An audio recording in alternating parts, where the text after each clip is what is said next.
BNF, o nosso ponto de encontro diário pela força da verdade. Você acredita que o presidente Biden e talvez até mesmo a CIA estavam envolvidos em garantir que você perdesse e o Lula voltasse? Tentaram de tudo me condenar, alguma coisa não conseguiram. Agora inventaram uma história de golpe no Brasil. É justo dizer que a China preferiria o Lula como presidente do que você? Sim. É completamente subserviente. A corrupção no Brasil. Ele disse que se Jesus viesse ao Brasil, ele mesmo precisaria fazer uma aliança com Judas. Sim, isso é normal no Brasil. Nós sempre fizemos isso. O que aconteceu comigo? A verdade chegará na hora certa. Você está certo disso? Absoluto. Eu fiz com que o povo voltasse a acreditar no seu país. Você já leu o livro Time de Rivais? Não. Esse é um livro muito bom escrito sobre o Abraham Lincoln. Como ele conseguiu fazer os rivais trabalharem juntos para vencer?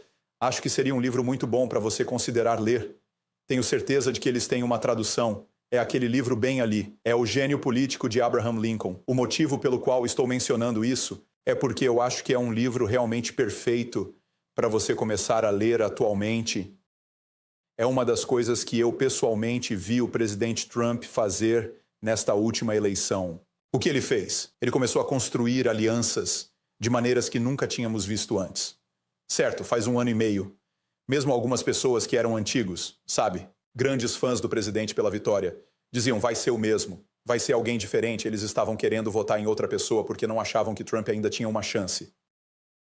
Mas Trump conseguiu reunir uma coalizão de pessoas. Ele trouxe Tulsi Gabbard. Quem deixou o Partido Democrata para se juntar a ele? Ele trouxe RFK, Bob Kennedy, um grande nome democrata Kennedy, para deixar aquele partido e se juntar a ele. Ele conseguiu Elon Musk, o maior empresário e empreendedor da América, alguns dirão ao redor do mundo. Ele veio apoiar o presidente. Ele trouxe Joe Rogan, fazendo um podcast com todas essas outras pessoas, que ele trouxe para criar uma aliança e uma colaboração com ele. Com quem você está trabalhando? Onde talvez eles estivessem contra você em 2018, 2022, onde agora eles estão se aproximando e dizendo, sabe de uma coisa? Com tudo o que está acontecendo no Brasil hoje, sentimos falta de Bolsonaro. Gostaríamos de ter o Bolsonaro. Quais grandes influenciadores em diferentes indústrias, talvez política, negócios, entretenimento, estão te apoiando? Eu não poderia falar o nome deles, obviamente. Mas até gente da Suprema Corte, diferente dos dois que eu indiquei, tem conversado comigo. Da esquerda... Até lá. Eu não tenho a Suprema Corte como inimigos. Eu quero a Suprema Corte fazendo o seu papel, como qualquer brasileiro quer dessa maneira. Tá? É o pessoal, por exemplo, empresários, que tem recursos. Eu vou para o agronegócio, que é o mais importante. Alguns grandes empresários do Brasil também têm conversado, mas pedem sigilo, obviamente, para não sofrer retaliações aqui no Brasil. Tá? Então, tudo está caminhando, no meu entender, dessa forma. Você pode ver, da penúltima pesquisa, me dava eu na frente do Lula. A última agora, 18 passado. Tá também amplia a margem para o Lula. E as pesquisas aqui, como me dizem as dos Estados Unidos, né, sempre não eram muito favoráveis a Trump ou Bolsonaro. Tá? É sinal que se eu estou na frente 5%, eu estou no mínimo 10% na frente. E a população, parte da população, como essa, os empresários, o pessoal do agro, entende isso aí. E o que eles querem é que o Brasil volte na economia, o que era comigo, com a equipe que eu tinha do economista Paulo Guedes, que não dá para comparar a equipe do Haddad.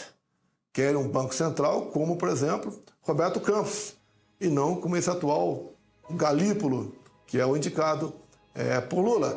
Eles querem ministérios que resolvam os problemas do Brasil e não fiquem adiando em troca de uma sinalização por parte do empresariado para buscar, talvez, a sua solução. O que o Brasil voltou, sim, que o Lula falou que ia voltar, voltou ao descaso. Se você for pegar os fundos de pensões aqui, quase todos estão indo para a insolvência, como um dos últimos agora anunciado, que é o dos Correios e do Banco Brasil. Prejuízos bilionários o ano passado. E assim os demais fundos acontecendo também. Vai chegar um ponto que o governo não vai ter dinheiro sequer para pagar aí servidor público, mas no primeiro momento vai sofrer quem? Quem recebe, por exemplo, projetos sociais do governo, como o Bolsa Família. E o Lula vai sempre culpar alguém. Ele está mandando um projeto agora, quer mandar um projeto agora para o parlamento sobre isenção de imposto de renda para quem ganha até 5 mil reais. Eu só vou poder falar sobre isso depois que ver o projeto. E eu quero ver, por exemplo, um primeiro problema ali. Os municípios ficam com a parte desse imposto de renda que estaria sendo agora, ia ficar com o trabalhador. Qual a fonte compensatória para isso? Os municípios vão bater contra. Eu acho que é bem-vindo a proposta da isenção de imposto de renda até 5 mil reais, mas devemos ver o projeto como um todo, não apenas uma parte dele. E o que o governo mais quer, que a gente tome uma posição no tocante a isso, para ele dizer, olha, nós queríamos isentar de imposto de renda quem ganha até 5 mil reais, que é a maior parte da população, mas o Bolsonaro, o partido do Bolsonaro não quer. Eu não vou dar essa oportunidade para ele. Eu quero, mas quero ver a regra que ele está impondo nessa questão. O que eu pretendo, caso volte, é mudar apenas um artigo da Lei de Responsabilidade Fiscal. Eu tenho o direito a reduzir ou zerar impostos sem achar uma fonte alternativa para isso que o governo deixou de arrecadar. Me permite aqui, o governo Trump, o que ele falou lá atrás, lá quando ele ganhou as eleições? Ele tinha 4 eixos. O primeiro é desregulamentação. Eu revoguei 5 mil normas regulamentadoras. Ele fala em desburocratização. Eu transformei o governo brasileiro no segundo mais digital do mundo. Ele falou em redução da carga tributária. Eu reduzi impostos de uma infinidade de produtos, entre eles a questão dos combustíveis. E ele fala do choque de energia. Perfurar reservas indígenas e áreas também que tem a preservação ambiental. Nós lá atrás acertamos aqui, por exemplo, a construção eólicas offshore na costa do Brasil, que é diferente dos Estados Unidos. Lá tem vendaval, tem tufão, aqui não tem nada. E tem um vento constante. O gerado de energia, com dinheiro de iniciativa privada, nós acertamos em 22, é o equivalente a 50 Itaipus. Assim como nós acertamos, por exemplo, a exploração de urânio em Santa Quitéria, estado do Ceará, que o governo agora parece que entregou ou para a França ou para a China. A questão de minerais raros também, como, por exemplo, a questão do lítio, né, que é muito importante, lá no Vale de Jequitinhonha, que ele agora, pelo que eu estou tendo também conhecimento, falta só a comprovação final, entregou para a exploração chinesa. E eu queria fazer muita coisa, pretendo no futuro fazer com os Estados Unidos. Que eu prefiro estar alinhado a um país democrático, que tem a liberdade acima de tudo, que é um país como a China. Então, só rapidinho, quando você disse que ele estava tentando impedir que as pessoas pagassem impostos abaixo de 5 mil dólares, essa era a sua ideia ou era a ideia do Lula? A ideia minha lá atrás, enquanto candidato. Mas eu digo, né? Para irmos daqui para Angola, a gente pode ir nadando, de canoa, de navio, de avião. Quer saber a forma como vai apresentar as compensações para os municípios nesse sentido. Entendi. Então, o que isso me fez pensar é que estávamos no aeroporto ontem. Enquanto estava no aeroporto, conversava com donos de negócios que estão por perto. E eles vinham até mim, conversamos. E eu estou falando com diferentes pessoas aqui localmente sobre como é ser dono de uma empresa. Os donos de negócios enfrentam desafios. Você está ciente de algumas coisas. Eles disseram, comparado com o que temos nos Estados Unidos. Vou ler. Estou curioso sobre onde o que você vai responder. No Brasil, é verdade que cada empregado tem 30 dias de férias por ano? Essa é uma. Segunda, que no final do ano, em dezembro, eles pagam um 13º salário. Então, se você ganha 4 mil dólares por mês, em dezembro, eles pagam 4 mil dólares adicionais ao mês. E então, ouvi falar sobre o nível de impostos que o Brasil tem. Posso ignorar os impostos. Não vou entediar o público. Eu preferiria muito mais que você explicasse para eles entenderem como os impostos funcionam para os donos de negócios. E até mesmo o dono de negócio com quem eu estava conversando ontem, que tinha uma grande empresa aqui, eles faturam 80 milhões por ano. Então, é um negócio de verdade. Ele diz que às vezes os funcionários públicos não apenas recebem o 13º mês, mas também um 14º mês por ano, além dos 30 dias de férias. E aí, impostos, regulação, regras, leis, ser processado, não se pode dizer isso, não se pode dizer aquilo. Quão difícil é ser proprietário de uma empresa no Brasil hoje e como você está planejando consertar isso?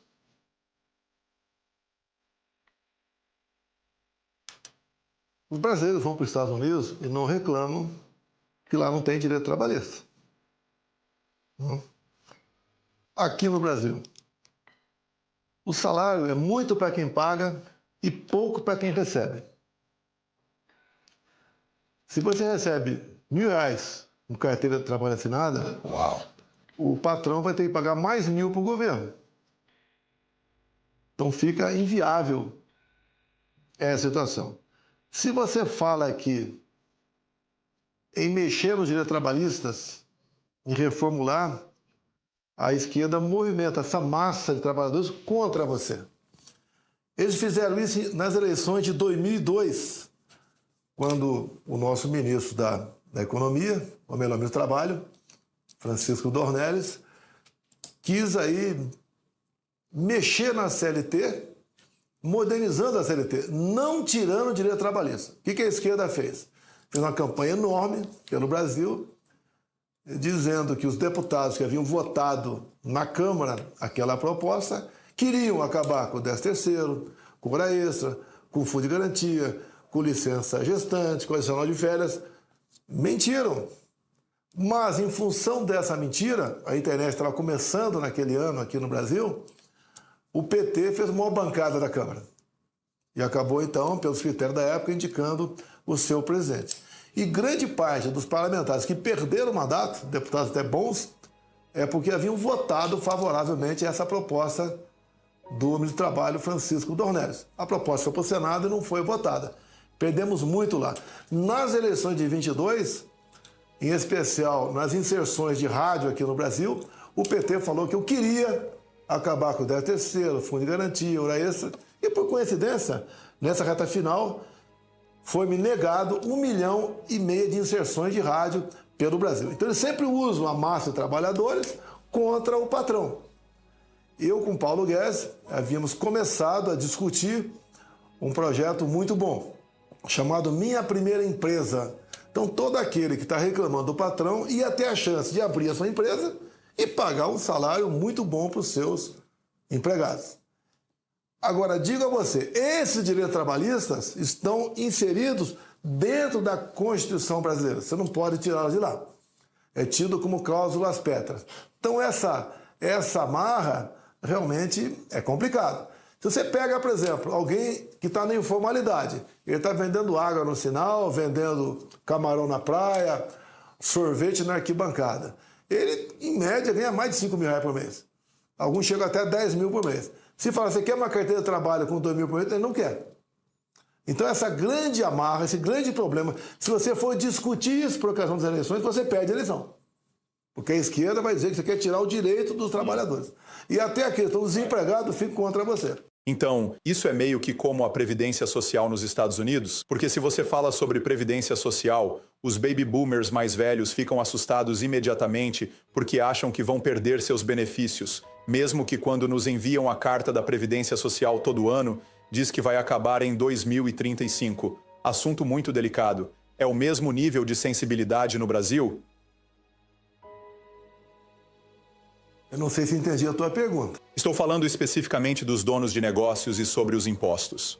Nós fizemos, em 2019, primeiro de mandato também, uma reforma na Previdência. Porque ela ia quebrar. Hoje em dia, dada a quantidade de benefícios sociais, dada a dificuldade de se achar gente para trabalhar com esses critérios, em poucos anos, se não for feita uma nova reforma da Previdência, ela vai quebrar no Brasil. Mas sempre te advirto, da dificuldade de discutir esse assunto, que politicamente a esquerda tem essa capacidade enorme de mentir, como você viu o Lula falando agora há pouco, sobre picanha para todo mundo e cervejinha.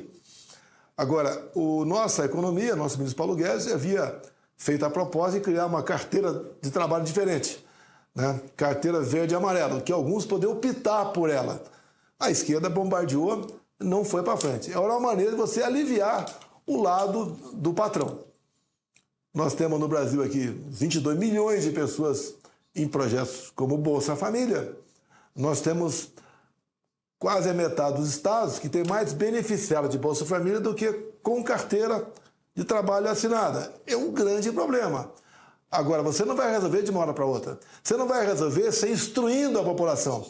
E a população não tem essa informação, até porque o ensino público nosso aqui, escolar, né, está tomado de gente de esquerda que não deixa você mostrar a verdade do que está acontecendo. E isso não é uma situação sustentável, né? Eu sei que estava acontecendo a mesma coisa na Argentina e não era sustentável.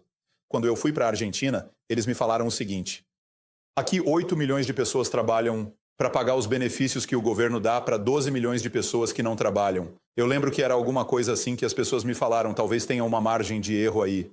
Mas voltando a isso, quando eu olho para as taxas que os proprietários de pequenos negócios no Brasil, estou vendo agora os ganhos de capital no Brasil para os proprietários de pequenos negócios. E está aqui, é de 15% para negócios de até 5 milhões, 17,5% para 5 a 10 milhões, 20% para 10 a 30 milhões e 22,5% para mais de 30 milhões. Então, você consideraria reduzir os ganhos de capital de 15% para 10% e diminuir cada um em uns 5% para que os empresários estejam dispostos a começar a reinvestir no Brasil em vez de sair? Nós começamos diminuindo a carga tributária a partir do 3º ano do meu governo. E como eu te disse há pouco, deu certo porque começamos a arrecadar mais. Porque quando a carga tributária chega ao nível que está no Brasil, o empresário tem 2 alternativas: quebrar ou sonegar. E quando nós começamos a diminuir a carga tributária, diminuiu a quebradeira e o empresariado começou a acreditar que estavam fazendo a coisa certa. Até o exemplo que a gente dava, né? A gente tem que dar exemplo. Mesmo que a economia seja irrisória, dá exemplo. Eu, por exemplo, cheguei no Palácio da Alvorada, desliguei o aquecedor da piscina que era aquecida com energia elétrica, e mostrar a população. Eu nunca usei meu cartão corporativo, foi 0. Podia sacar até 20 mil por mês e gastar no que bem entendesse. Deixei de fora. Quando viajava pelo Brasil, dormia em quartéis do Exército. Quando ia para o exterior, dormia em embaixadas. Agora, acabando de ter a notícia, o governo saindo do Brasil, o quarto dele vai 95 mil reais. Que é uma coisa que vocês estimulam as pessoas aqui a seguir, por exemplo.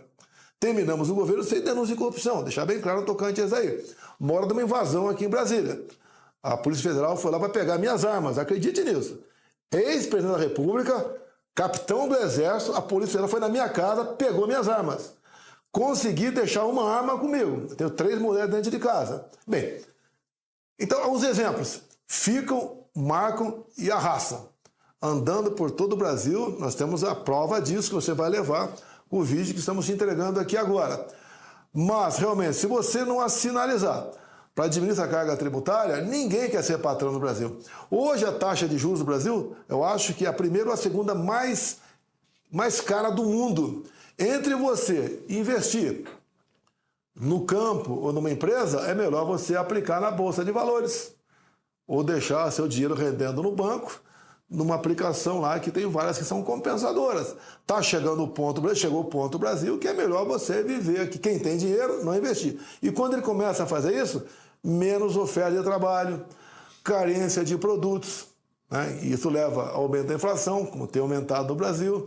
Agora, esse governo não tem coragem de tomar essas medidas. Nós, chegando ao poder, resolveríamos isso aí. Eu garanto que nenhum trabalhador vai perder renda. Agora, nós temos que dar uma olhada em alguns benefícios, caso contrário, a tendência é todo mundo ir para a miséria um dia sem emprego. E quando se fala aqui, tem uma massa muito grande que ganha Bolsa Família aqui, né? E o governo Lula é admirador do regime cubano e venezuelano. Eu pergunto, quanto é o Bolsa Família em Cuba e na Venezuela? É 0. A tendência é isso, se nós não reformarmos a legislação trabalhista. Repito, não vamos tirar direitos dos trabalhadores. Queremos apenas reformular e fazer com que o patrão possa realmente pagar seus encargos, senão a tendência é quebrar. E teria outra coisa para falar. Você pode ver, com o avanço de inteligência artificial, entre outras coisas, cada vez mais a mão de obra não qualificada deixa de existir. Essas pessoas vão viver do quê? É uma interrogação que dá para discutir. Agora, é difícil discutir com parte da população, porque ela acha que, alguns, né, acham que o dinheiro não vai faltar nunca. Então, só para a gente esclarecer bem aqui, qual é a diferença? Na verdade, a diferença entre o Brasil e a Argentina é que quando o Milei, que aliás é um amigo seu, né, você estava lá na posse dele na Argentina e voltou para o Brasil depois. Mas quem era o maior adversário do Milei na Argentina? Ele tinha alguém tipo o Alexandre de Moraes por lá? Alguém que pode não ter ficado muito feliz com a vitória dele? Olha, também ninguém acreditava no Milei. Ele acabou chegando, ele é um bom economista e botou em prática o seu projeto, sobre benefício, inclusive. E a Argentina começou a dar certo. Tanto é que o peso argentino valorizou-se muito. Hoje você vê argentino de férias do Brasil, você não vê brasileiro de férias na Argentina. Então essas medidas são dolorosas, você tem que tomar. Mas se discutir essas propostas antes das eleições é praticamente um suicídio. Tá? Agora, nós temos pelo potencial do Brasil. Assim como o Trump vai explorar petróleo, reservas indígenas e área de proteção ambiental, se nós fizermos a mesma coisa no Brasil, o mundo vai ver que nós estamos no caminho certo. Nós temos, por exemplo, no Brasil, um estado lá no norte do Brasil, Roraima. Qualquer país precisa de energia. Lá tem um rio chamado Rio Cotingo.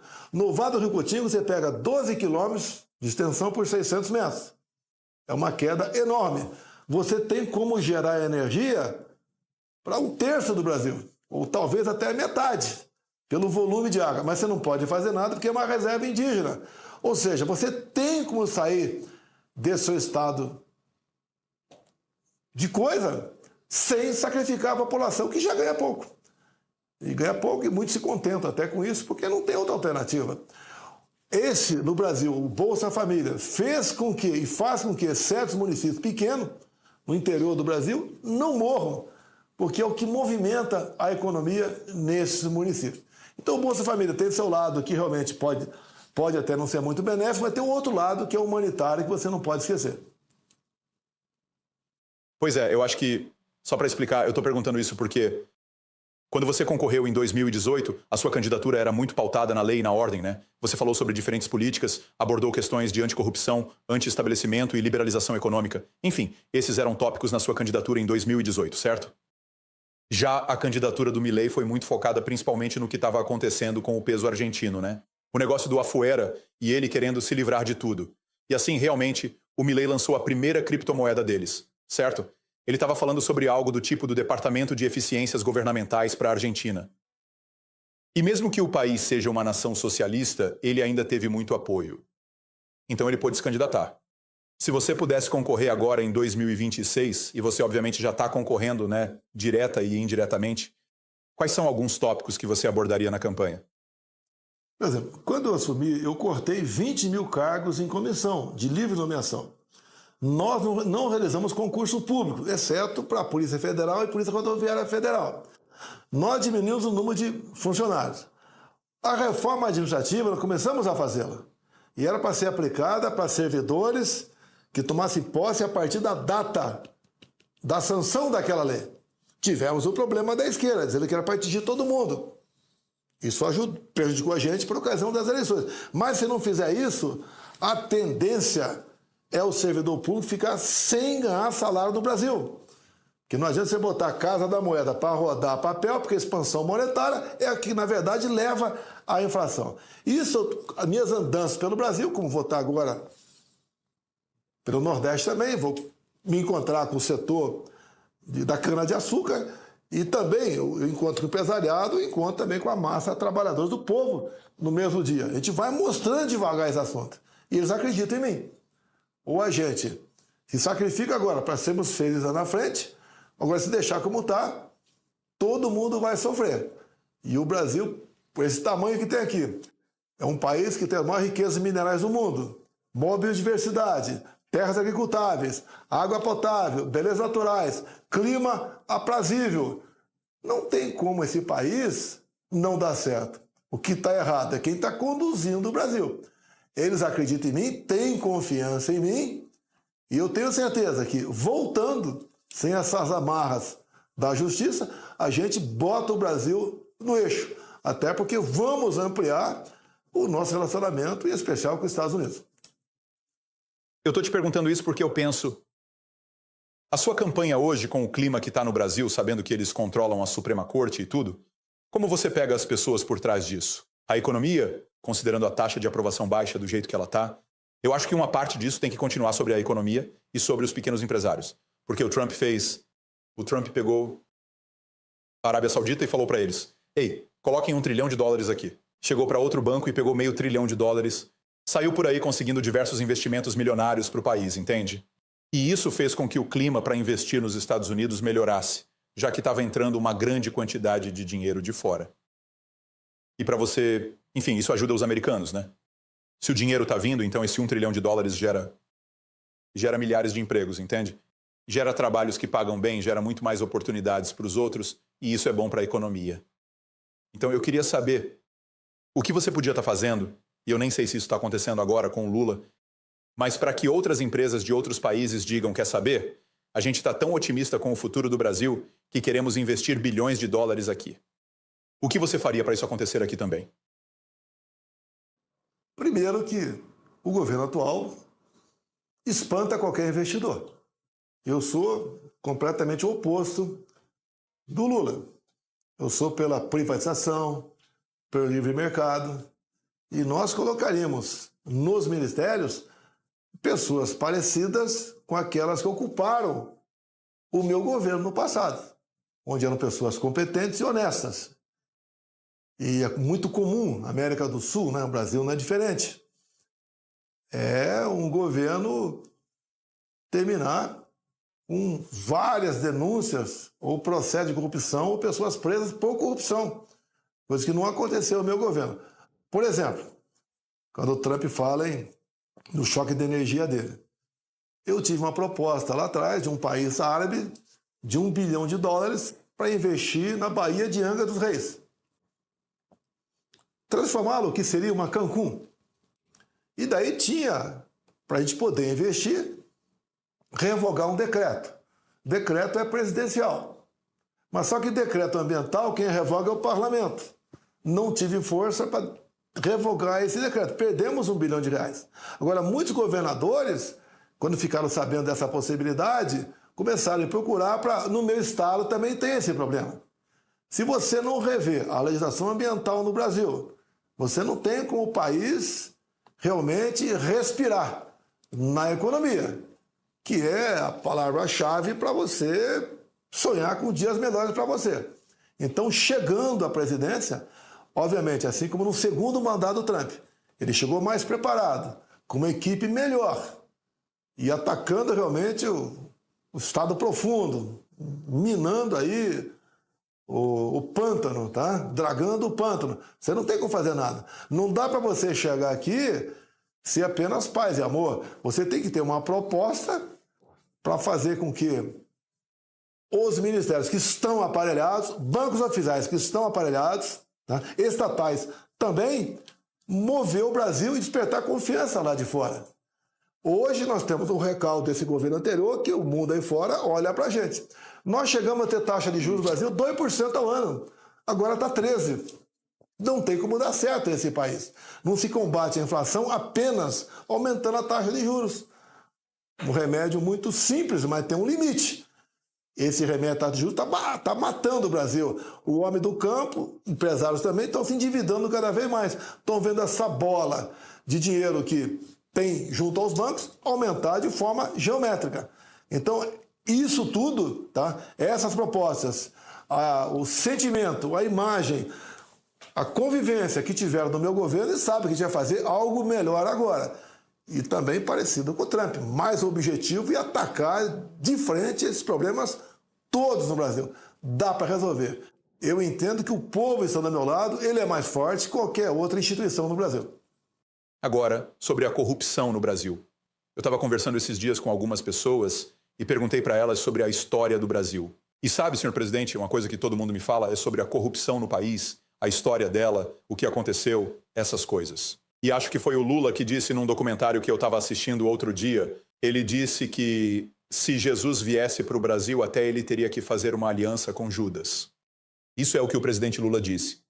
Esse é o nível de corrupção no país. A gente vê esse documentário e vê o atual presidente Lula sendo associado a aquele apartamento que ele pegou e que ele foi condenado a 9 anos e meio de prisão por causa disso. Mas depois aumentam para 12 anos. Aí, quando eles estavam investigando todo mundo, eles dizem: ei, esse dinheiro que foi pago, vocês estavam pegando uma parte para vocês? Tipo uma propina, sabe? E aí vários políticos disseram, mas isso é normal de acontecer no Brasil. A gente sempre fez isso. É quase como se a corrupção fosse normal aqui, entende? A gente pega um pouco do dinheiro. Se fizermos um acordo com você, então a gente merece uma parte. E aí acontecem aqueles problemas com o Lula, e tipo, 4 meses depois, a esposa dele tem um derrame e infelizmente falece. E até o próprio Lula foi criticado por dizer que tinha sido a esposa dele que pegou o apartamento. E ele mudou de posicionamento depois.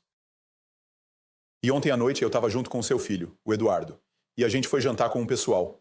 E lá na mesa do restaurante, eles começaram a me contar que existia uma prisão no Brasil, que durante o período do regime militar, de 1964 até 1985, quando as pessoas eram presas, pessoas que cometiam crimes de colarinho branco eram presas junto com políticos, junto com pessoas envolvidas com a máfia, junto com assassinos, criminosos, enfim, tudo misturado.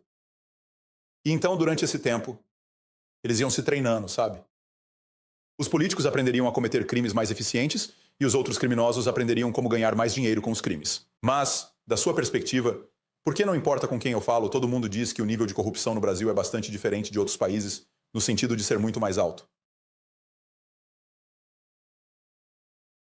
As prisões existiram, mas não justifica, depois delas, esse aperfeiçoamento. Justifica. Tá? E o que o Lula quer, falando isso, é justificar a corrupção do próprio governo dele. Nós convivemos muito bem, nos 4 anos, sem denúncia de corrupção. Eu tinha 23 ministros. Tá? Eu tinha dezenas de estatais, 5 bancos oficiais. Não tive problema nenhum. Agora, quando você começa, para conseguir apoio político, entregar patrimônio da União, a tendência é essa mesmo. Você pode botar um santo lá, que ele vai partir para a corrupção. Até porque com o Lula não se tem exemplo para não se fazer algo diferente. Então nós fizemos algo diferente. As estatais, que eram sempre deficitárias, começaram a dar lucros bilionários conosco. Hoje são prejuízos bilionários. Tá? Os fundos de pensão estão aí quebrando todos. São 6 milhões de pessoas, ativos, aposentados e pensionistas, e cada vez mais estão vendo o seu horizonte bastante escuro no tocante aos seus rendimentos. O Lula botou no fundo de pensões, para administrar o fundo de pensão, gente já foi condenada lá atrás, no próprio fundo de pensão. O fundo de pensão dos Correios, por exemplo, lá atrás, com Lula e Dilma, compravam papéis da Venezuela, de Chávez e Maduro. E aviões da Força Aérea iam para lá e voltavam para cá, com uma certa constância, buscando o quê? Não sei. Não vou me precipitar aqui nem acusar o que eu não posso comprovar, mas uma dessas viagens, o avião parou vindo de Cuba, parou em Caracas e o Chávez mandou todo mundo descer, inclusive o ministro da Defesa presente. E foi feita uma batida no avião. Então, a corrupção com o PT tomou um nível gigantesco de inteligência e de quantidade. Aqui só se fala em bilhões de reais atualmente, como o Fundo de Pensão do Banco do Brasil acusou uma queda de em torno de 15 bilhões no ano passado. É por aí o nível da corrupção no Brasil, que voltou com o governo Lula a todo vapor. Ou seja, quando no Brasil não se tem um exemplo a seguir, que esse exemplo é a figura principal, é a presidente da República, a tendência é tudo descambar, como vem acontecendo atualmente. A gente só acha que, talvez, né, se o Lula só for sair por ocasião das eleições do ano que vem, o Brasil pode chegar num ponto de impossível de achar o ponto de inflexão e buscar sanear o Brasil. Eu acredito, de qualquer maneira, não vou desistir do meu país, mesmo com todos os riscos que tem em cima de mim. Inclusive 28 anos de cadeia por um golpe. Repito, conversando com um cara de Israel, ele falou que golpe é esse que nem o Mossad sabia. Só o Alexandre de Moraes e o Lula que tem como golpe isso aí. O que eles querem? Ao me alijar completamente da política, conseguiam um salvo-conduto para eles no futuro, como o Biden deu para o Fauci, né? Uma anistia preventiva no tocante às questões do Covid lá. Aqui no Brasil, a anistia preventiva é me botar na cadeia. Pois é, eu pesquisei bastante sobre isso nos últimos dias e acabei achando vários nomes de políticos envolvidos com corrupção. Por exemplo, o Sérgio Cabral Filho.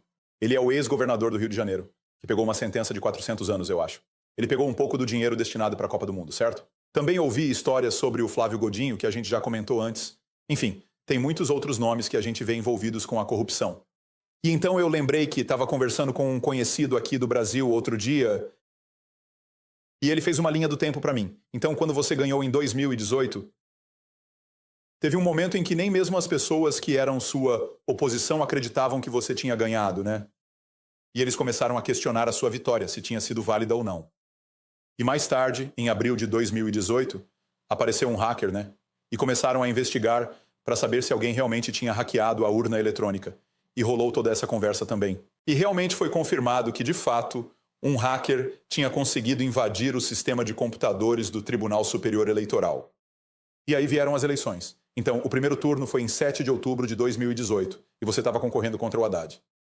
Aí vem o segundo turno, em 28 de outubro. Daí, em novembro, acho que foi no dia 7, né? Uma revista chamada Tecmundo publicou uma entrevista com um hacker anônimo. Ninguém sabia o nome dele, mas sabiam quem ele era. E ele disse na entrevista que ele tinha acessado o sistema com o login e a senha de um juiz que, se não me engano, você que nomeou. Era o login do juiz Sérgio Banhos, do TSE. Então, no dia 9 de novembro, a Tecmundo informou que a Polícia Federal e a Comissão de Segurança da Tecnologia abriram uma investigação sobre esse caso. Agora, se foi o juiz que passou a senha ou se foi o hacker que roubou os dados dele, ninguém sabe. Vai saber o que houve, né? Ele provavelmente conseguiu hackear. E em 4 de agosto de 2021, enquanto você ainda era presidente, você fez um show, eu acho que era um vídeo ou algo assim, com o representante Felipe Barros. Acho que era esse o nome dele mesmo, isso. Você fez uma transmissão ao vivo com eles, discutindo a situação envolvendo o FBI, e eles usaram isso como uma forma de pressionar o Congresso a aprovar o voto impresso para trazer de volta o voto em papel. Aí no dia seguinte, então você faz o vídeo no dia 4 de agosto. No dia seguinte, dia 5 de agosto, o Alexandre de Moraes impôs sigilo sobre essa investigação. Então, alguém investigou mais sobre essa questão? A mídia tradicional investigou isso? Rolou mais alguma discussão? Tipo, aconteceu mais alguma coisa sobre esse caso desde o dia 5 de agosto de 2021? Você está muito bem informado. Se eu falar o que eu sei, horas depois de você botar isso no ar, eu vou ser preso. Ninguém acreditava na minha eleição. Levei uma facada e o Brasil todo estava comigo. Até porque eu falava a população e fiz minha campanha em cima de uma passagem bíblica, do João 8,32. E conhecereis a verdade vos libertará. Tão logo acabou o segundo turno, em outubro de 2018, alguém mandou para o TSE uma denúncia de fraude. E a presidente do TSE é a senhora Rosa Weber. De imediato, ela tomou providência para que a Polícia Federal investigasse essa fraude. E eu não fiquei sabendo dessa investigação. Eu fiquei sabendo em 2021, 2 anos e pouco depois, por intermédio do deputado Felipe Barros, que ele estava numa comissão na Câmara que estava discutindo mudança no sistema eleitoral. É uma proposta de emenda à Constituição da deputada do DF, Bia Kicis, para a gente... Eles queriam adotar o voto impresso ao lado da urna eletrônica, como existe na Venezuela hoje em dia, como existe no Paraguai hoje em dia. E alguém tomou conhecimento desse inquérito, a comissão votou por unanimidade, foi aprovado, e foram buscar esse inquérito na Polícia Federal. E ele, quando chegou na comissão, chegou uma cópia para mim também, porque era aberta a todo mundo, não tinha nenhuma classificação sigilosa. E esse inquérito eu mostrei na minha reunião com embaixadores. E por que eu fiz a reunião com embaixadores e mostrei? Porque 2 meses antes, o então presidente da Justiça Eleitoral, o senhor Edson Fachin, também reuniu-se com embaixadores e terminou a sua reunião dizendo o seguinte: tão logo o TSE anuncia o ganhador das eleições, os seus respectivos chefes de Estado devem reconhecer o ganhador. Parece que ele já sabia quem ia ganhar. Bem, ao mostrar para os embaixadores, no dia seguinte, esse inquérito foi classificado como confidencial, secreto. Se alguém falasse alguma coisa sobre ele, seria preso. É a política do Brasil. Prende e pergunta depois. Essa é a nossa liberdade de expressão. Esse inquérito está aberto até hoje. O que eu posso te adiantar? Esse inquérito Está aberto até hoje. aberto até hoje. Não foi fechado. Nenhum delegado aceitou encerrar o inquérito sem um parecer isento. Não aceitou. Está aberto até hoje. Desde 2018. Vai fazer 7 anos agora, em novembro. Se eu falar o que estão nessas 3 páginas, vão me prender imediatamente após você divulgar isso daí. Eu quero me preservar por enquanto. Mas eu espero que esse inquérito torne-se público. Nós não temos liberdade de expressão no Brasil. Se você falar de vacina ou urna eletrônica aqui, você é preso no Brasil. Esse é o problema que a gente vive no momento. Eles estão prosseguindo aqui, me acusando de um montão de coisa. Agora, isso tudo, a origem eles dizem que desde 2019 eu comecei a desacreditar o sistema eleitoral para dar um golpe. É a acusação deles. Né? Agora, eu desde 2012 lutei pelo voto impresso. Tanto é que em 2016 eu aprovei o voto impresso. A Dilma, foi 2015, a Dilma vetou, nós derrubamos o veto. E daí o Supremo Tribunal Federal, por 8-3, disse que o voto impresso era inconstitucional. Não sei baseado no quê. E continuou esse eleitoral nosso, que é o eletrônico, que segundo uma auditoria externa de 2014, pedido pelo partido PSDB, essa auditoria diz que as urnas são inauditáveis. Então você falou muita coisa aí, eu não vou dizer se é verdadeiro ou é falso, mas vou dizer que você está muito bem informado. Abrindo essa caixa preta desse inquérito, você resolve a questão do sistema eleitoral brasileiro. Isso vai aparecer mais cedo ou mais tarde. Então, assim, a pessoa com quem eu estava falando disse que, inicialmente, o Partido dos Trabalhadores estava contratando um hacker para encontrar uma forma de desviar os votos. Porque foi uma diferença de algo em torno de 8 a 10 milhões de votos. Mas no primeiro turno, na eleição que ocorreu no dia 7 de outubro, eu soube que você venceu por 49 milhões contra 31 milhões de votos. O outro não chegou nem perto. No dia 28 de outubro, no segundo turno, a diferença foi de 10 milhões. O Partido dos Trabalhadores queria pagar para desviarem seus votos. Tinha a ver com o seu número 17 em 2018, por isso você ficou com o 22 da última vez. Mas eles queriam dar um jeito de desviar, e quando não deu certo, eles não pagaram o cara e ele resolveu dar entrevista para a revista. Minha pergunta para você é a seguinte, eu não sei se isso é verdade ou não. Eu não moro no Brasil, eu não estou envolvido no Congresso, Senado, Supremo Tribunal. Eu moro na América. Você sabe se esse hacker já fez outras entrevistas em algum outro lugar? Porque se tem alguém que sabe quem é esse hacker, esse alguém é daquela revista. Eles sabem exatamente quem é o hacker que deu a entrevista, a menos que o e-mail tenha sido enviado anonimamente. Você sabe dizer se esse hacker já apareceu e fez outras entrevistas com mais alguém depois disso? Eu acho que com a exposição da sua matéria, dado o alcance que você tem, esse hack pode aparecer. É possível que isso aconteça. Agora, a denúncia feita ao TSE no final das minhas eleições foi muito bem feita. Tanto é que fez que a ministra, presidente do TSE, a senhora Rosa Weber, oficiasse a Polícia Federal para abrir um inquérito. E ele foi bem feito. Até te digo uma coisa aqui. Eu sofri 3 buscas e apreensão. Para buscar cartão de vacina, para buscar passaporte, entre outras coisas. Uma das buscas e apreensões foi aqui nesse prédio aqui. E pegaram os papéis da minha mesa e daí teve uma denúncia que eu havia feito uma obra de reforma na minha casa de R$900 mil. Casa que valia R$98 mil.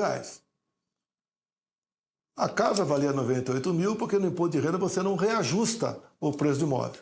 E a reforma eu fiz, paguei em Pix e declarei no imposto de renda. E esse papel, segundo o jornal O Globo, foi pego aqui, na sede do Partido Liberal. E daí o que eu falei? Polícia Federal, vaze as 3 páginas do inquérito 1361 que estava na minha mesa. E se vocês quiserem me dar 2 horas para discutir quaisquer assuntos, as acusações de presentes, acusação de vacina, acusação de golpe, estou à disposição de vocês. Vocês vão ter a maior audiência da história no Brasil, tenho certeza disso. A TV Globo, que só bate em mim há anos, não se manifesta. Então, essa questão eu passei para os meus advogados e na peça de defesa minha, espero que eu tenha o amplo direito à defesa, esse inquérito vai ser chamado para a gente explicar que nunca tentei dar um golpe criticando as urnas em 2019, até porque vamos ter esse inquérito, bem como eu fui pai de umas emendas que permitiam o voto impresso lá atrás. Eu sempre trabalhei desde 2012 pelo voto impresso, porque eu acredito na máquina, não acredito no programador. Então, assim, se por acaso o hacker tiver coragem de sair e dar as caras, no sentido de sentar com calma e mostrar exatamente toda a documentação que ele tinha quando ele revelou a revista, documentação essa que o Alexandre pediu para excluírem, que eu acredito que foi no dia 4 ou 5 de agosto de 2021. Se isso tudo fosse revelado, como você acha que o povo brasileiro reagiria?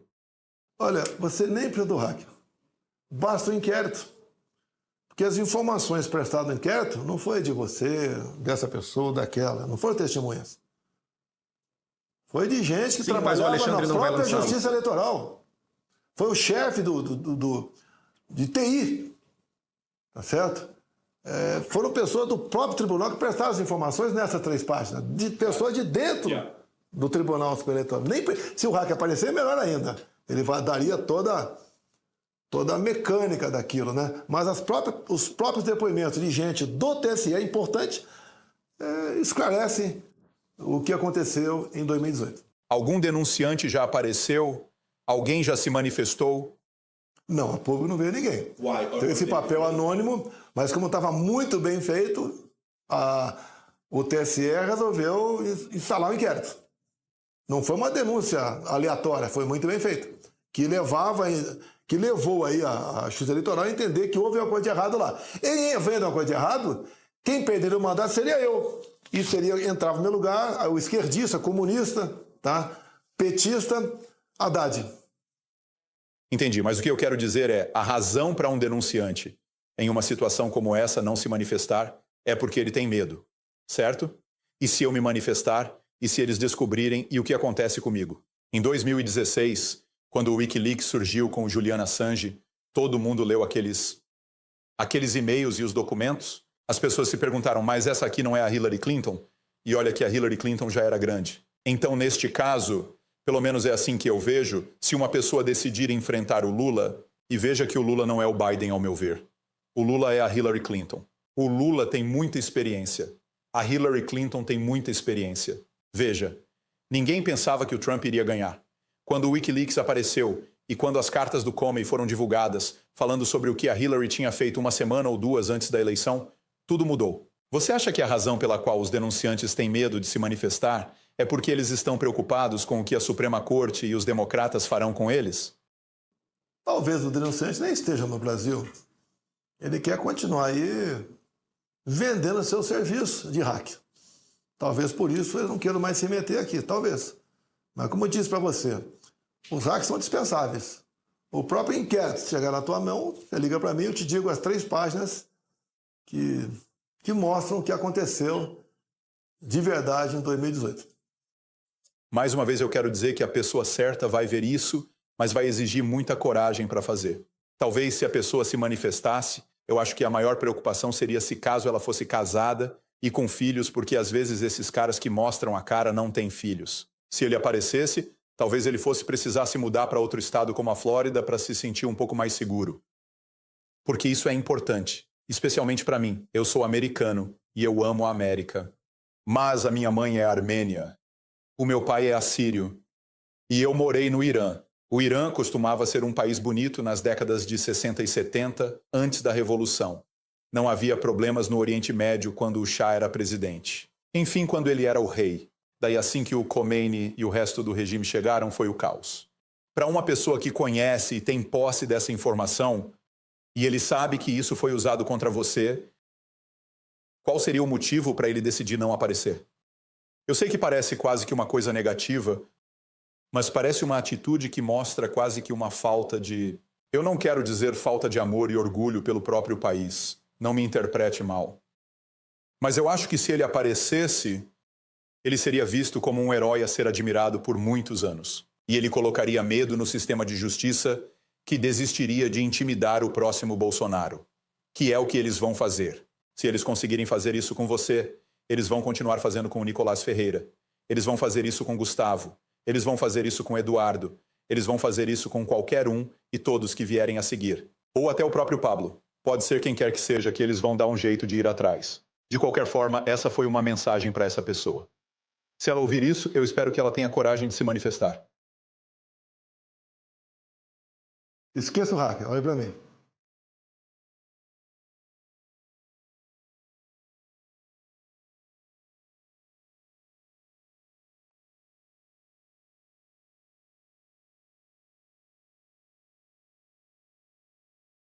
Aconteça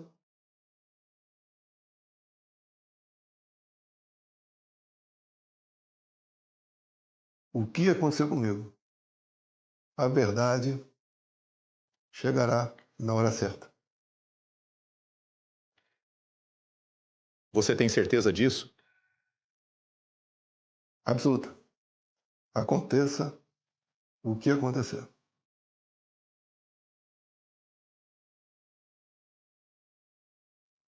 Cada 100 médicos que ficam sabendo do meu caso, ou melhor, cada 100 pessoas que passaram o que eu passei com a facada, segundo os médicos, um sobrevive. Eu vejo o Trump. Questão de 3 dedos, ele teria morrido. Eu acho que eu e ele não fomos salvos de nada. A diferença enorme entre o Trump é o seu poder aquisitivo meu. Tá? Eu estou me virando para pagar advogados. Apesar de saber que a decisão de lá não depende de um Rui Barbosa. Tá? Depende de outras coisas. Mas eu podia ter continuado nos Estados Unidos. Eu podia estar como exilado nos Estados Unidos. Não tenho competência para muita coisa, mas tem um nome. Um ex-presidente. Uma fonte de informações que eu tive no mundo todo. Né? Conversou o quê? 3 horas com o Putin. Não interessa. Então tem informações. E me ofereceram emprego lá para até trabalhar como garoto de propaganda na venda imobiliária. Sei, tá certo?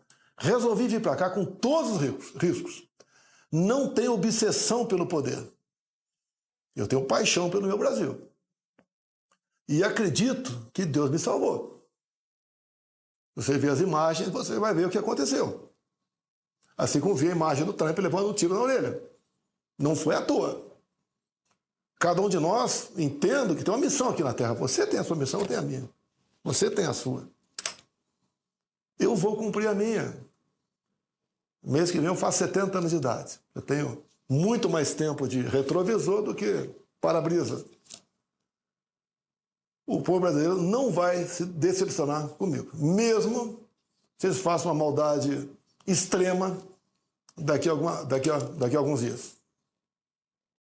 Bom, você disse que no próximo mês você vai fazer 70 anos. E quando eu vi a data do seu aniversário, eu vi que ele é no mesmo dia do aniversário do Ayrton Senna. Vocês dois fazem aniversário no mesmo dia.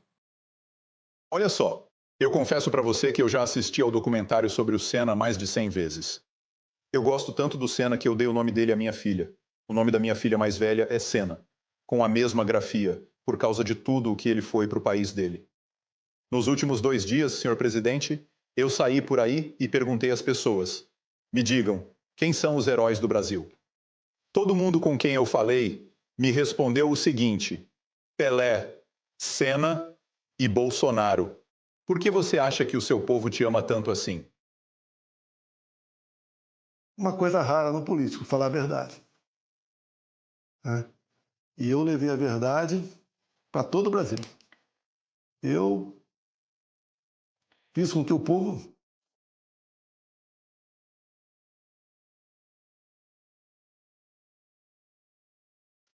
voltasse a acreditar no seu país. Eu recebia, no mínimo, uma interferência do Supremo Tribunal Federal por semana para inviabilizar meu governo. Trabalho de domingo a domingo. Eu fiz com que o povo voltasse a admirar as cores verde e amarela, a conhecer o seu potencial. Né? Eu criei o lema Deus, Pátria, Família e Liberdade. Mostrei que tem algo mais importante que a própria vida, que é a liberdade. E isso o povo acreditou em mim. Você pergunta, o que faz? Não sei. O povo gosta de mim. Sou o melhor dos que estão aí, eu sou. Estou resistindo. Porque eu não critico apenas, eu mostro qual é a porta de saída. Coisa que ninguém fez. Eu tenho paciência de conversar com todo mundo. Coisa que poucos políticos fazem isso. Não é só eu. Nos meus ministros, secretários, nós criamos novas lideranças. Eu nunca trouxe para mim o mérito de qualquer ganho. Eu dividia o mérito com todos eles. Temos alguns bons governadores, senadores, deputados, vereadores agora, surgindo por todo o Brasil. Então, como eu consegui fazer isso? Eu não sei. Talvez por ser um caipira do interior de São Paulo. Eu nunca neguei a minha juventude e nunca busquei. Olha, eu era um pobre coitado, minha mãe tinha 7 filhos, vote em mim. Não.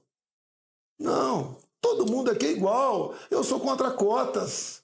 Eu sou contra essa agenda woke, eu sou contra ela desde quando ela apareceu no mundo. É igualdade, é meritocracia.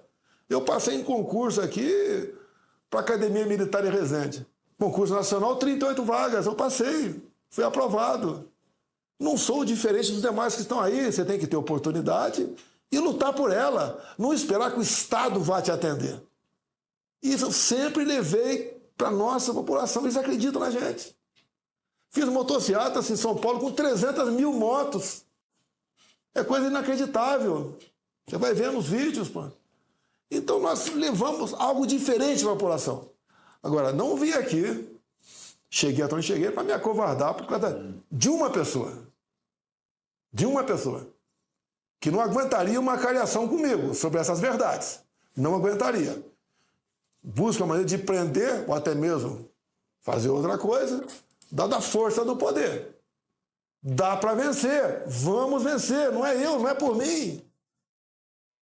Eu, quando me elegi presidente, eu falei, meu Deus, qual é o meu pecado a pagar com a presidência da República? Começou no meu mandato, pessoas importantes do Legislativo, entra na presidência, fecha a porta, eu quero isso, você não governa. É assim que funcionavam as coisas no Brasil. Eu segurei. Quer ver um outro recado que eu estou dando aqui agora?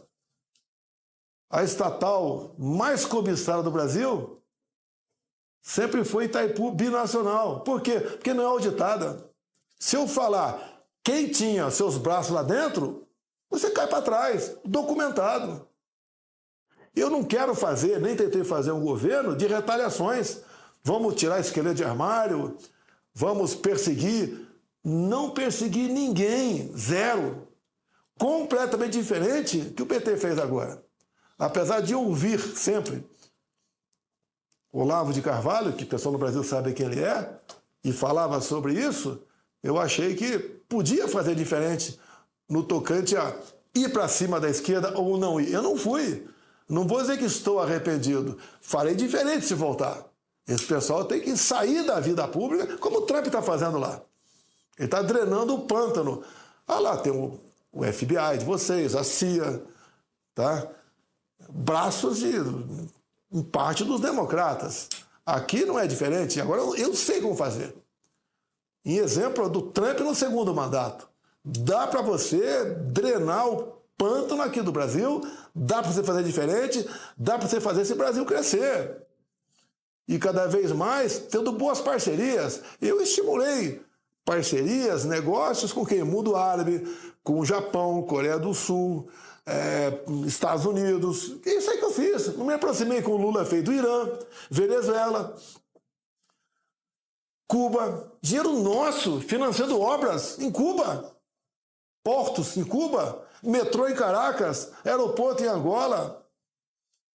Dinheiro para a Bolívia, que inclusive pegou 2 refinarias nossas. E qual foi o papel do governo brasileiro? Eles expropriaram, tomaram 2 refinarias nossas. O que o Celso Amorim disse? Na época, ministro das Relações Exteriores. Depois foi ser ministro da Defesa aqui no Brasil. Disse que o Brasil estava tendo um comportamento imperialista. E a refinaria, o território era deles e, consequência, a refinaria era deles. Consequência para nós, gás mais caro. Ou seja, aquele grande acordo chamou-se de Foro de São Paulo, estava todo vapor. Quem é o Foro de São Paulo? Foi criado em 90. Quem estava no Foro de São Paulo? Lula, Fidel Castro, Farc, Forças Armadas Revolucionárias da Colômbia, ditaduras quase do mundo todo. Criaram esse grande fórum para se ajudar por ocasião das eleições. E a imprensa aqui nunca acreditou nisso.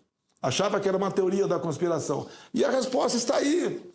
Cada vez chegando mais para todos nós. O próprio Lula, dizendo que o Hamas não é um grupo terrorista. Como achando que lá estavam defendendo algo que sempre foi deles. Matar criança, estuprar mulheres, né? Degolar homens, tocar fogo. Isso não é terrorismo para o Lula. E um grupo aqui no Brasil trabalhou para o Lula voltar, para tirá-lo da cadeia, torná-lo elegível, porque estavam salvando a democracia do ditador Jair Bolsonaro. Você não vê uma ação minha para censurar a mídia social ou mídia tradicional. Nada, zero. Muito pelo contrário. Tivemos liberdade absoluta no Brasil, mas foi só sair o que esse pessoal que voltou agora, com a ajuda do Supremo Tribunal Federal, quem diria? Fazer com que o tal do bolsonarismo, quando um ministro, o atual presidente do Supremo Tribunal Federal, ministro Barroso, ele falou numa reunião da UNE, União Nacional de Estudantes, nós derrotamos o bolsonarismo. Derrotou como? Com que ações? O USAID teve dinheiro no TSE ou não? Que eu espero que venha essa informação dos Estados Unidos. Nós não temos como sair desse buraco sozinho. Nós não temos como lutar nós, as nossas próprias forças brasileiras aqui, buscar uma alternativa para isso. Precisamos dos Estados Unidos dessas informações. Espero que Elon Musk consiga isso daí. Mostre se veio ou não dinheiro para cá. Se o Mike Benz, né, acerte naquilo que ele falou ou não. Se não existisse o USAID, o Bolsonaro seria presidente do Brasil. Eu acredito que seja verdadeiro isso. Precisamos apenas de uma comprovação que, no meu entender, virá. Afinal de contas, o dia do USAID foi até para grupos terroristas lá do Oriente Médio. Então é verdade mesmo que você não vai poder se candidatar em 2026? Nesse momento, não. Qual é a estratégia? Eu registro a candidatura no último dia. Até lá, eu acho, espero, estarei arrastando mais multidões ainda pelo Brasil. Concorrer às eleições sem oposição é uma negação à democracia. Os Estados Unidos não tem essa figura da inelegibilidade. Agora, se eu for condenado, que seja uma condenação justa. Não uma condenação de tentativa de golpe. Eu pergunto para vocês, americanos todos. Alguém ficou sabendo de uma tentativa de golpe no final de 22? Teve algum tanque na rua? Alguma manifestação? O 8 de janeiro foi tentativa de golpe? Pobres coitados. Mães que estão presas, que dormem e acordam, você vê seus filhos menores, estão presas, acusados de tentativa armada de mudar o Estado Democrático de Direito. Não foi encontrar nenhuma arma. O Trump anistiou lá. Eu espero que não precise chegar ao futuro presidente de direita para anistiar esse pessoal. Eu espero que o parlamento aqui do Brasil consiga aprovar. E as informações que eu tenho de momento, que já temos votos na Câmara para aprovar a anistia para o 8 de janeiro aqui no Brasil. Então, quem exatamente possui a autoridade para permitir que você concorra em 2026? O que precisa acontecer? É necessário milhões de pessoas protestando do lado de fora? É necessário investigações para que as coisas sejam reveladas? O que você acha que precisa acontecer? Será que precisa que algum informante apareça? Algo nas redes sociais? O que você acha que precisa acontecer para que você seja capaz de ganhar as eleições em 2026? Primeiro, não perdemos a nossa liberdade de expressão. Você vê, um fator positivo para nós foi o Trump ter comprado o Twitter. Se não fosse isso, a censura já estaria imposta no Brasil aqui. Tá? Nós temos aqui áudios vazados da equipe de jurista do Alexandre Moraes conversando com o Tribunal Superior Eleitoral na feitura de processos contra a direita.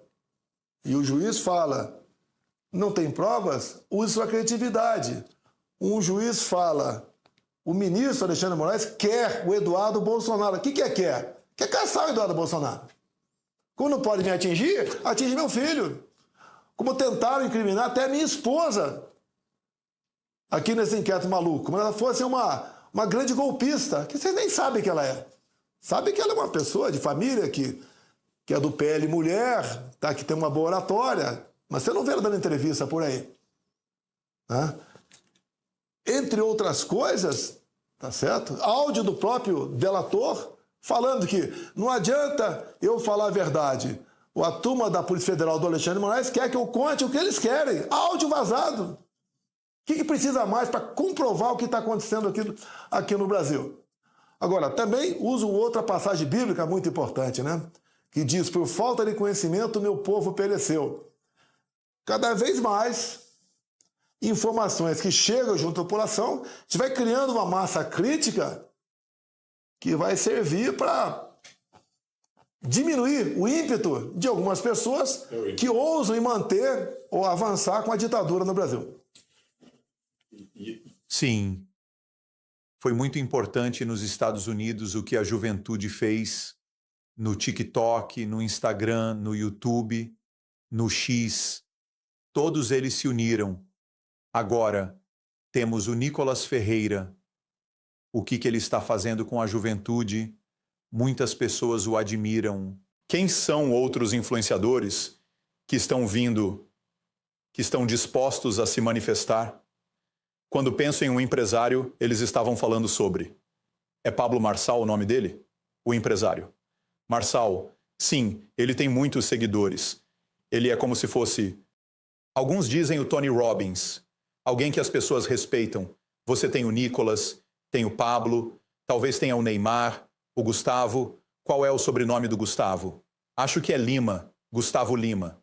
Esses caras, eles vão conseguir desempenhar um papel importante para fazer os outros pensarem que eventualmente precisamos fazer algo sobre o ano de 2026. Vai ser fundamental. Tem muitos nomes que não têm a projeção que estes têm, mas no somatório são muito maiores que esses juntos também. Ultimamos aqui um grande encontro desses influencers. Foi fantástico. Presente gente das plataformas, inclusive. Tá? Então nós contamos com essa massa crítica de pessoas influencers para não é mudar, é para aumentar a informação e nós conseguimos o nosso objetivo, que é termos um presidente que não seja aí comunista, tá? Que pense no seu povo, no seu país e entenda que hoje o mundo se conecta, tá? E com essa força nós realmente sonharmos com dias melhores. Hoje em dia você está com um problema no Brasil, não é picanha apenas, é café, até ovos. Aqui, a média nacional, a unidade do ovo ultrapassou R$1. E o que o governo faz agora? Eu acho que não tem nos Estados Unidos. Aqui ele quer que você bote a data de validade, pinte a data de validade no ovo. Um grande empresário tem como sobreviver, vai aumentar seus custos. Médio para baixo, vai aumentar em muito o custo ou não vai ter mais ovos no Brasil. Então o governo que só vai atrás, se preocupa naquilo que interessa para grandes grupos aqui no Brasil e não pensa na população como um todo. Ou seja, essas medidas do governo, como agora você viu o Lula falando, quando fala em ovos, né? Eu vou comer ovo de tartaruga, esse é crime. Vou comer ovo, estou comendo ovo de ema, é crime. Vou mudar para ovo de pata, que é muito mais caro que ovo de galinha. É uma pessoa que não tem noção de nada. Disse agora esses dias, sobre o aumento dos combustíveis, eu não como petróleo, mas eu bebo álcool. Que recado ele quer dar? Você não consegue entender se esse cara está senil, tá? Ou está colaborando cada vez mais com que as questões do Brasil não sejam tratadas com seriedade, cuja consequência, a médio e longo prazo, é o empobrecimento de todos nós. Sim, eu acho que temos o clipe de Lula dizendo bebendo gasolina. Eu acho que é este. Hobby, se você puder tocar. Então, eu não estou defendendo a Petrobras porque eu como petróleo, não como, porque eu bebo gasolina, não bebo. Eu bebo outro álcool, mas não gasolina. Eu sei o que ele falou. So you see, we have to take into account. Não dá para entender um chefe de Estado falar uma besteira dessa na frente de tanta gente. Como as pessoas reagiram a isso? Como seus apoiadores reagiram a isso? Com deboche. Tá? Há pouco tempo atrás, quando o dólar aumentou muito o preço, ele falou: o pobre não come dólar. Quer dizer, no Brasil muita coisa é dolarizada, principalmente os insumos para o agronegócio. Ou seja, dá até vergonha, né, vendo esse cara falar na frente de você, americano. Como ele disse o ano passado, que ia resolver a guerra da Ucrânia com a Rússia, como? Tomando cerveja, com o Putin, com o Zelensky. Tomando cerveja. Porque não dá para você levar a sério esse cara aí. Agora, ele está nessas andanças dele, está entregando o Brasil para a China. Como o complot disse lá, lítio no Vale do Jequitinhonha, urânio talvez lá em Santa Quitéria. Tá? Então está entregando o Brasil. Tá? O Brasil está se afundando nessa taxa de juros exorbitante. Tá? E só com ele aumentou mais de R$1 trilhão o nosso juros, o montante do que nós devemos aqui, passando para R$9 trilhões. Para o Brasil, uma dívida quase impagável, tá certo? Eu peço a Deus só que a gente consiga reverter a situação um dia. Vi um número, uma estatística, senhor presidente, de uma fonte que mostra que todos os anos o Brasil teve uma migração líquida negativa desde 2005. Isso é verdade? Quando você olha para isso desde 2005 até 2020, até hoje, todos os anos as pessoas deixam o Brasil. E quando você foi eleito em 2018, estava menos 1,12. Depois foi para menos 0,62. Então foi o mais baixo, o que significa que as pessoas estavam ficando. Então suas políticas fizeram com que os brasileiros quisessem ficar aqui. Foi o maior número desde 2005, onde eles pensavam: eu preferiria muito mais ficar aqui do que sair. Apesar da pandemia que atingiu o mundo todo, tá? Dada a minha equipe econômica, tendo à frente o Paulo Guedes, todos tiveram oportunidade no Brasil. Todos, sem exceção. Tá? Então, quando se aproxima uma ditadura, a classe mais rica vai embora. Depois a média, depois os pobres. Nós estamos tendo esse exemplo da Venezuela. Os pobres estão vindo a pé agora, entrando no Brasil via o estado de Roraima. Então, com a gente, o pessoal voltou a acreditar em algo diferente. Coisa que nunca foi feita com nenhum governo. Onde o presidente falava: meu ministro de tal pasta é esse, e entendia do assunto. Diferentemente do que acontece hoje em dia. Você só vê escândalo hoje em dia, até a imprensa, que é favorável em grande parte ao Lula, mas não consegue esconder mais tantos escândalos que vem acontecendo. Você aqui, que a gente conversa por aí, você não faz negócio na Esplanada aqui sem sem propina, né? É o termo usado aqui para corrupção. Infelizmente é isso aí. E para pior para o Lula, é que tiveram um exemplo do que foi o nosso governo. Então, no nosso governo não havia essa preocupação enorme em sair do Brasil. Muito pelo contrário, até veio gente para cá. Sim, é interessante porque eu estava assistindo uma entrevista com, acho que o nome dela é Fernanda Torres, que acabou de fazer um filme chamado Ainda Estou Aqui. E ela estava na CNN sendo entrevistada por Cristiane Amanpour, que eu acredito que seja uma senhora persa que trabalha na CNN e está lá há um bom tempo.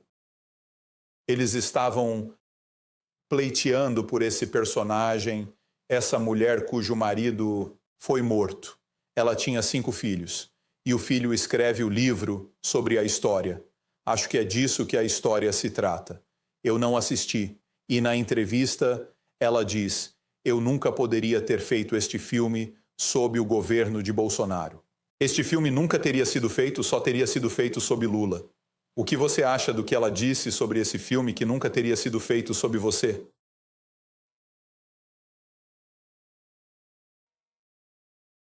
Se ela queria dinheiro do governo, não ia ter, como ninguém teve. Agora, esse filme... Eu fui o único presidente que tinha teto de gasto. Eu não podia gastar mais do que aquilo. E cumpri isso aí. Agora, por coincidência, é Rubens Paiva, né? O Brasil tem 5.600 municípios. Onde eu me criei é o Eldorado Paulista, um desses. Município pequenininho, 5.000 habitantes. A família Paiva tinha uma fazenda lá. Essas pessoas, eu era garoto e via na cidade. E em 1970, no dia 8 de maio, passou um guerrilheiro chamado Lamarca, que estava numa fazenda vizinha à fazenda da família Paiva, fugindo da repressão militar. Eu estava lá. Esse filme tinha que começar comigo. Tinha que começar eu falando por que o guerrilheiro Lamarca tinha uma base de guerrilha em Eldorado Paulista, vizinha à fazenda da família Paiva, fazenda Caraitá. Ou seja, a família Paiva deu ou aconselhou que esse guerrilheiro Lamarca tivesse uma base de guerrilha e o Eldorado Paulista vizinha à fazenda dele. Tem que começar. Não estou aqui defendendo mortes ou execução de ninguém. Realmente ele desapareceu. Tá? Mas comece contando a história como tem que ser contada. Agora, não faria o filme no meu governo? Pô, fizeram filmes para ele, mas sem dinheiro público. Conhecida como Lei Rouanet aqui no Brasil. Os caras pode pegar uma fortuna de empresários que depois abate no imposto de renda para fazer filmes, fazer documentários, fazer músicas, para a cultura. No meu governo, isso eu rebaixei bastante, porque não podia gastar dinheiro nessa área, tendo outras áreas mais importantes. Não foi proibida, não. Ela queria dinheiro público. Todo esse pessoal de esquerda gosta de ficar em cima do dinheiro do contribuinte para sobreviver. Você não quer dar isso para eles. Então, Globo, quando olho para a Globo e o que eles fizeram, uma das coisas que houve críticas nos Estados Unidos, chamamos de contratados independentes e empregados registrados, certo? Contratados independentes e empregados registrados. E eu acho que, no Brasil, vocês chamam de PJ e CLT, certo? PJ, que é como 1099, e CLT, que é W2. Aconteceu algo com a Globo, onde eles estavam pagando atores e atrizes com contrato 1099, o que não é permitido no Brasil, porque 1099 no Brasil é diferente do dos Estados Unidos. Você só pode pagar 1099 para trabalhadores de meio período, não para os de período integral. A Globo foi pega pagando alguns atores e atrizes com contrato 1099? Em 2018, por ocasião da minha campanha, todos os candidatos foram falar com as televisões. Eu fui falar com a Globo. Em dado momento, eu falei sobre esse caso, CNPJ e PJ, né?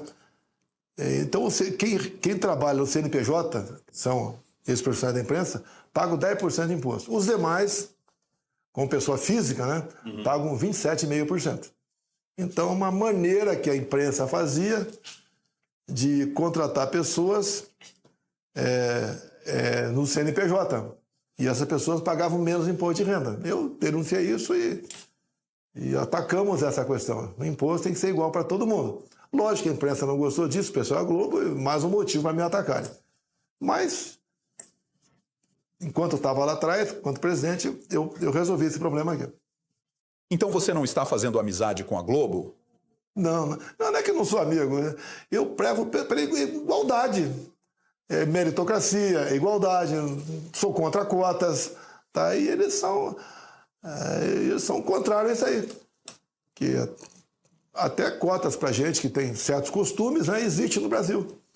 É a tal da agenda woke, né? Parabéns lá pro Trump que não aceita lá no passaporte trans. Ou é homem ou é mulher. Ponto final. Se quiser ficar na dúvida, vá para outro país, sem problema nenhum. Quando foi a última vez que você fez uma entrevista com a Globo? Você já fez alguma entrevista com a Globo? Não, apenas lá em 2018, antes da minha campanha. Depois nunca mais aceitaram. As raras vezes queriam gravar ou não gravam. Porque eles editam e botam o que quer no ar. Tá? Vou lhe fazer uma pergunta pessoal e ela não tem nada a ver com política, mas da minha parte, eu sei que você é muito amigo de Piquet, certo? Aquele piloto. O piloto brasileiro, Nelson Piquet, o nome dele. Você gostava mais do Piquet ou preferia o Senna? Isso é muito controverso. É um atrito, certo? Eu sei que o Nelson Piquet ainda continua com a rivalidade até hoje, né? É isso aí. Lógico, me dou muito bem com o Nelson Piquet. E com o Senna nunca tive amizade com ele. Faleceu em 94, né? Há muito tempo, era jovem ainda. Mas continua sendo ídolo meu e da totalidade dos brasileiros. Né? Assim como o Pelé. Mas o Piquet também é um ídolo também. É menos conhecido, bem difícil ele ser mais brigão, vamos assim dizer, né?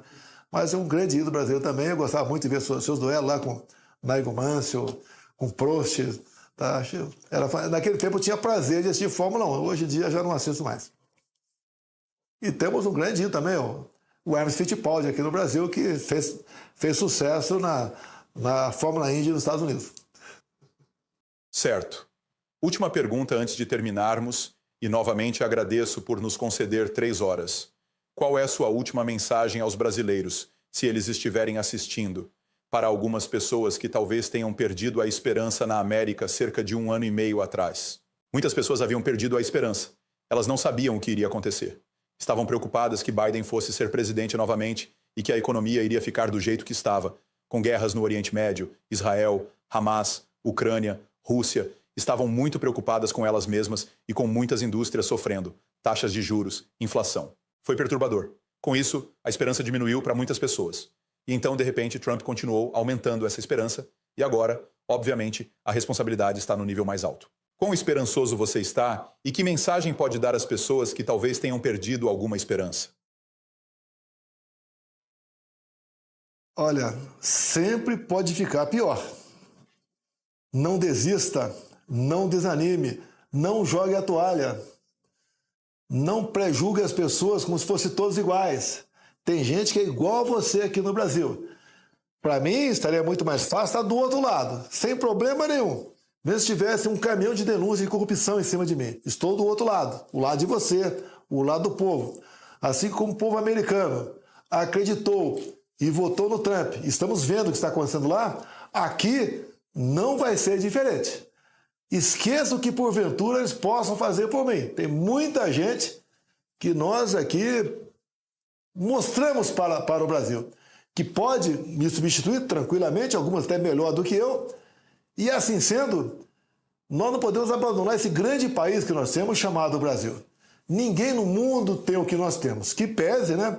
Temos metade do território russo. Mas aqui tem muito mais meios, muito mais gente e até mais, né? Dizer a vocês, né? Além daquela riqueza que eu falei.